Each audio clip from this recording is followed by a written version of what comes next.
All right, guys, so when you go for this idea now, right, you're going for it, and one of the fears here is you want to make sure he doesn't mount you easy.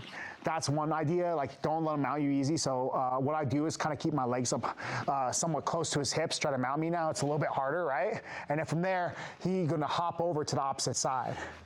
So once he hops over to the opposite side, this is a fear. I can let go, square up, reset, switch to the opposite side, same idea. Or since the way that his arms are, right, and his head is, like if you move your head like, yeah, exactly. We're in this position, we can go for the J-lock.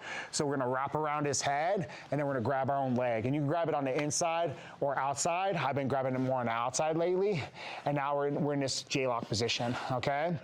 To get the submission, we want to keep his elbow on the mat, ideally, and then bend his arm. So he's already about to tap.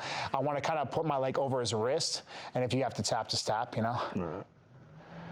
Yeah, ideally I would like trap it with my legs, like a figure four, and then I would, you know, knee pinch and thrust and pull his head away from his arm. But in this case, he's pretty tight here, so I don't want to really force it. Now, he might connect his hands here, yeah, like over or under, like, yeah, either way. But at this point, if his hands are connected and you can't do a J-lock no more, then you would want to kind of build high and get the sweep. So I'm going to look to get up using this hand. And then once I have enough angle here, I'm going to look to go for a head and arm, like kind of like reversal here. I'm just going to bring my top knee to the mat, and I'm going to roll him over, right? Okay. From this position, now we're in scarf. And once we're in scarf, we have a lot of options. Okay, the easy option will be the Americana, just pushing his hand down, bring your bottom leg over, and then getting the submission right there by thrusting. If he's connecting around here, two ideas. I can go like for a punch choke. That's idea number one. Or a new one is like, cause like sometimes they bury their head and you can't do a punch choke. So what we're doing here now is just smothering people. Okay, yeah, so we're just gonna like rotate and just like literally smother him.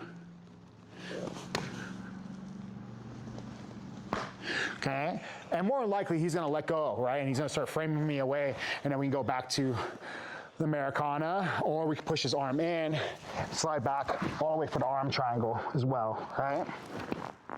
Okay, any questions? All right, break on three, 1, 2, 3. Counters to this idea would be like him circling the north-south, and you have to follow and look. And you have to follow and look, okay? If you don't, eventually he'll beat you there. He'll get an angle. He'll be able to pin you again from that angle from north-south. So the key to this, once you have that wrist control, that if he starts to circle north-south, you follow, okay? So that's what we'll do now. Chris has side control on me. I get this wrist control. He starts circling north-south. I follow. Eventually I get enough space, right, to recover guard or to scramble again, right? Okay, so that's what we're gonna work on now. Any questions? Break on three, 1, 2, 3.